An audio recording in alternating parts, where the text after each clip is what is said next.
Tanggal 14 Agustus 1945, Jepang menyerah tanpa syarat kepada sekutu.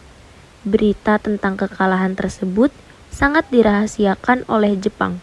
Bahkan, semua sistem stasiun radio disegel oleh Jepang. Tetapi, tokoh golongan muda yakni Sultan Syahrir mendengarnya.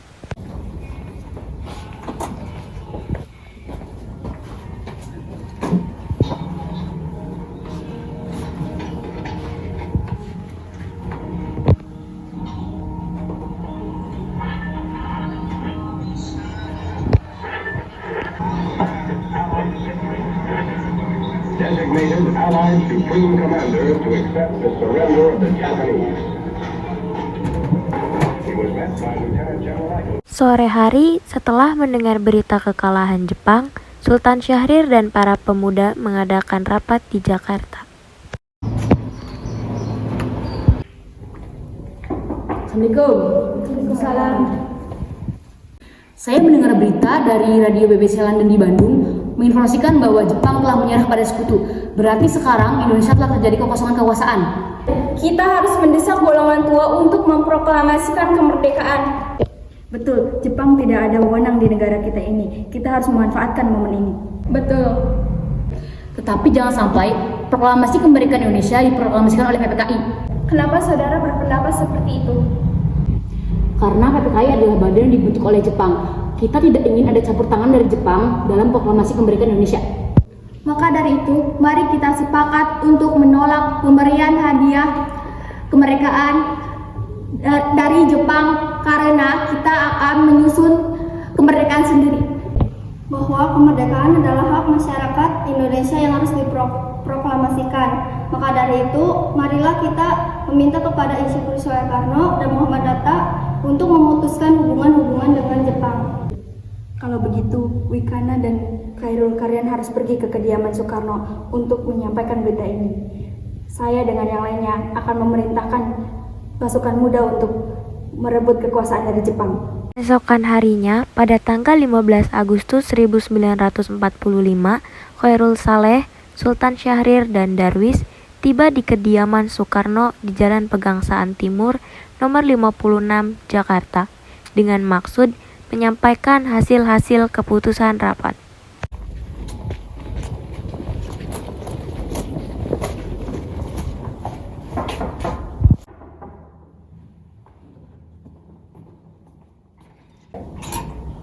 Ya, ada apa? Silakan masuk.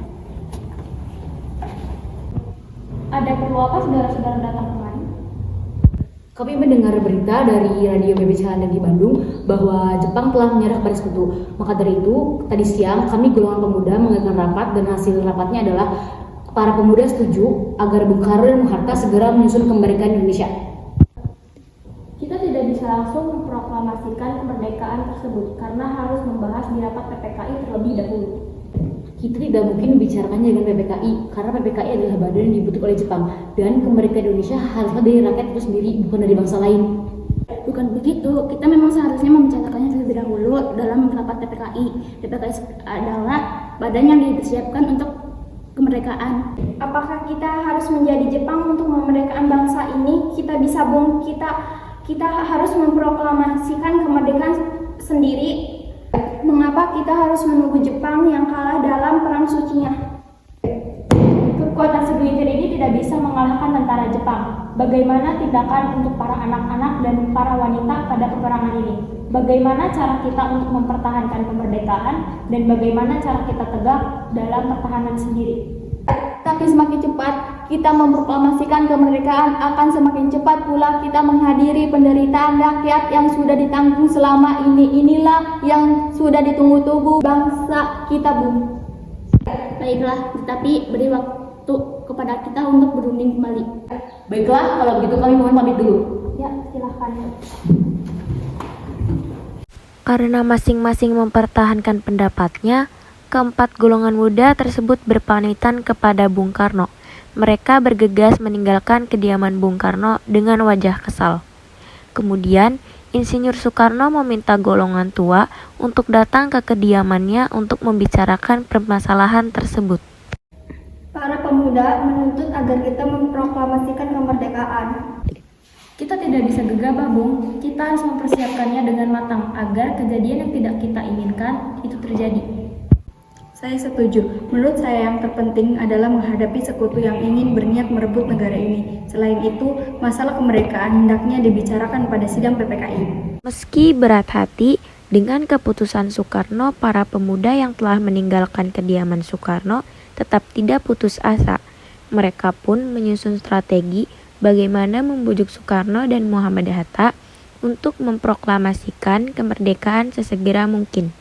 Akhirnya, mereka memutuskan untuk mengasingkan kedua tokoh tersebut ke Rengas Dengklok agar terhindar dari pengaruh Jepang di Jakarta.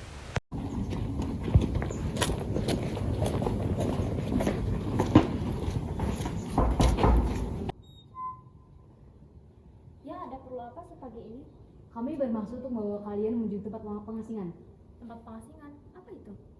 Tempat pengasingan untuk menghindari bentrok antara Jepang dan rakyat. Baiklah, kami akan ikut.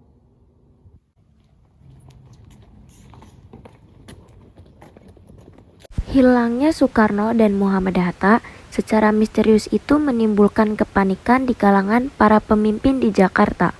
Peristiwa ini baru diketahui oleh Ahmad Soebardjo pada pukul 8 pagi.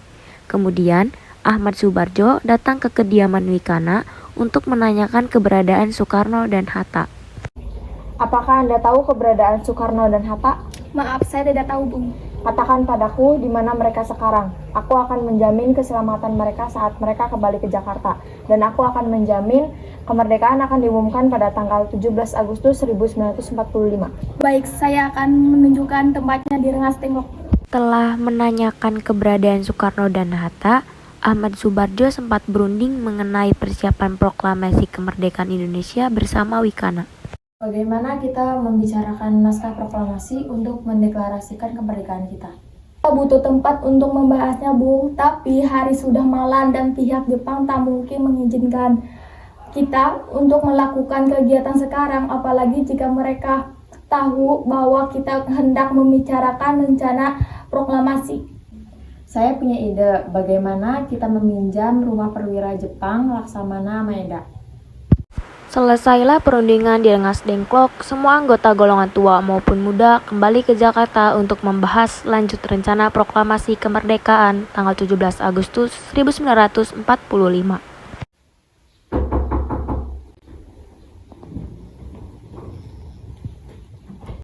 Silakan masuk, tenang saja, kalian berada di rumah saya akan saya jamin keselamatannya. Baiklah, di ruang mana kita bisa membahasnya? Silakan bisa di ruang tamu, saya akan keluar sebentar.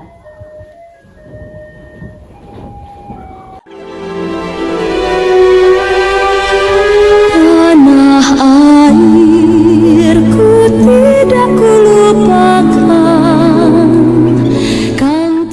Jadi, siapa yang ingin menandatangani teks proklamasi ini?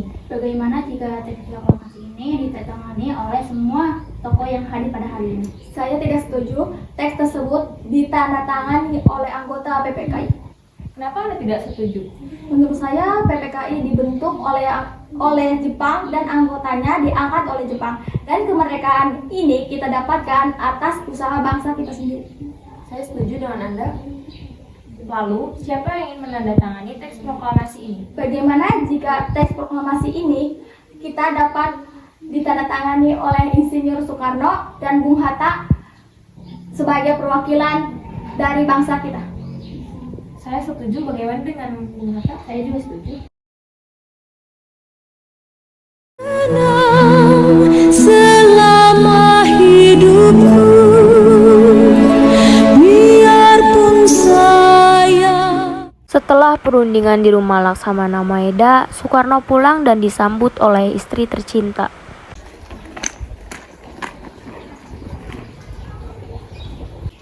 Alhamdulillah semuanya berjalan dengan lancar. Terima kasih Ibu sudah menemani saya di saat-saat saya capek dengan pikiran.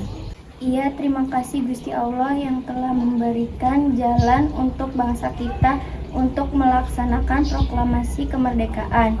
Oh iya, apakah kalian sudah merencanakan bagaimana kemerdekaan besok berlangsung? Sudah upacara akan dilaksanakan besok dan diiringi lagu Indonesia Raya dari Bung Supratman. Bukankah kita belum mempunyai bendera? Lantas bagaimana? Oh iya, Bapak lupa Bu, bagaimana kalau Ibu yang menjahitnya? Tapi ibu tidak punya kain, Pak. Kain yang ada hanya kain merah dan putih. Apakah tidak apa-apa? Tentu saja, buatlah bendera yang sederhana, yang penting kita sudah menyediakannya. Baiklah, Pak. Ibu punya ide. Apakah kita namakan saja benderanya Sang Saka Merah Putih? Bagaimana? Ide yang bagus, bendera pusaka, sang saka yang warnanya merah dan putih menjadi sang saka merah putih. Ya sudah, sebaiknya Bapak menyusun teks pidato untuk dibacakan pada saat pembacaan proklamasi. pergi jauh, tidak akan hilang dari kalbu. Proklamasi kami, bangsa Indonesia dengan ini menyatakan kemerdekaan Indonesia. Hal-hal yang mengenai perpindahan kekuasaan dan lain-lain diselenggarakan dengan cara seksama dan dalam tempo yang sesingkat-singkatnya. Jakarta, 17 Agustus 1945, atas nama bangsa Indonesia, Soekarno-Hatta.